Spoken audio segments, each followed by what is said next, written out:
Imagine walking barefoot into a grand marble building. Steam rises from a vast heated pool. The air smells of lavender oil and warm stone. Around you, half-naked bodies move in and out of shimmering waters, talking, laughing, relaxing. This is ancient Rome's pride, the public bathhouse. But what if I told you this place, the jewel of Roman civilization, was quietly killing everyone inside? Beneath that elegant surface was a hidden horror. The bath water? Never changed for days. The floors? Slick with oil, sweat and blood. And the water itself? Thick with human filth. Feces, urine, open wounds, and secretions from 1,000 strangers, all floating in the same warm soup. You weren't cleansing your body in these baths. You were bathing in a slow-moving plague. And yet, to skip the baths was social suicide. If you were Roman, you had to go, even if it meant walking into a viral death trap. That's just the beginning. Because in this video, I'm going to show you the dark side of Roman hygiene, from sponge sticks passed between strangers, to women rubbing gladiator sweat on their faces, to an empire unknowingly poisoning itself one bath at a time. We romanticize the Romans, but this is the version your history teacher never told you. Stick around, and by the end, you'll realize Caesar himself lived dirtier than you do today. Before we go deeper, answer this in the comments. What's the most disturbing historical fact you've ever heard? I read every reply, and the best one will be pinned. And if you're brave enough to finish this video, make sure to subscribe, because next time, we're uncovering why so many Roman emperors died on the toilet. The baths of Caracalla were among the largest ever built. They could hold 1,600 people at a time. Inside, they felt like palaces, vaulted ceilings, marble columns, fountains of heated water. But don't let the architecture fool you. These were not places of health, they were petri dishes. Now ask yourself, how often do you think they changed the water? Answer, maybe once a week. If that. Every day, thousands of naked bodies entered the same pool. They didn't use soap either. Romans believed olive oil was better. You'd rub it all over yourself, work up a sweat, and then scrape it off with a curved metal blade called a strigil. Where did the gunk go? Right onto the floor. Or worse, back into the water. That water was a thick, greasy soup by midday. Slaves would sweep up the sludge, oil, sweat, flakes of dead skin, maybe even some blood, and dump it outside. But the next wave of bathers didn't wait. They jumped right in. By evening, the water was dark and cloudy, foul-smelling, but no one cared.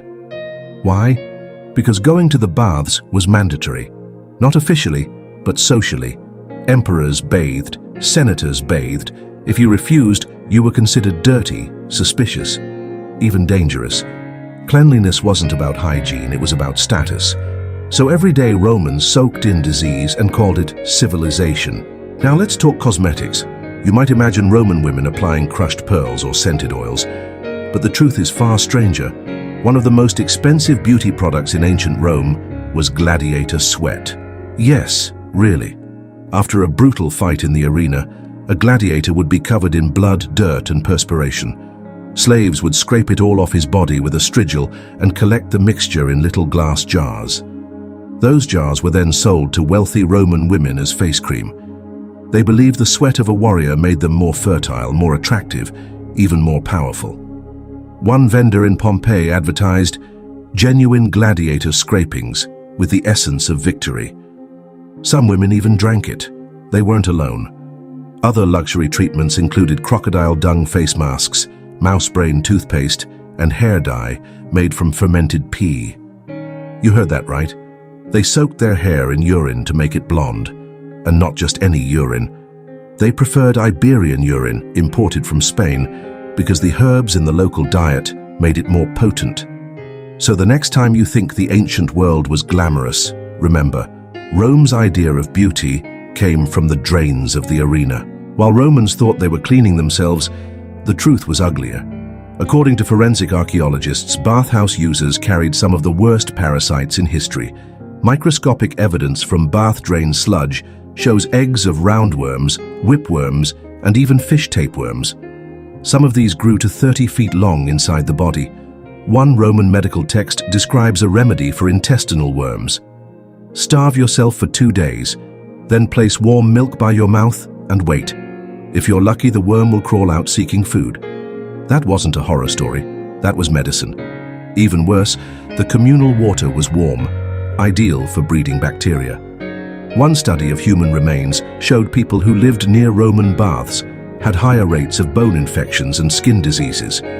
They had more parasites than people in the Bronze Age. The baths didn't make them cleaner, they made them sicker. But Romans didn't stop going. They couldn't.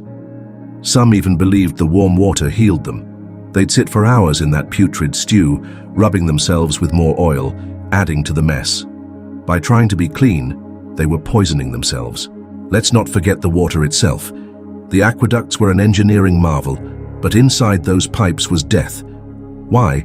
Because the Romans used lead, soft, easy to shape, and absolutely toxic. The water that ran into bathhouses, into private homes, into fountains, it passed through miles of lead piping. Over time, that lead leached into everything. Their wine was sweetened with lead acetate.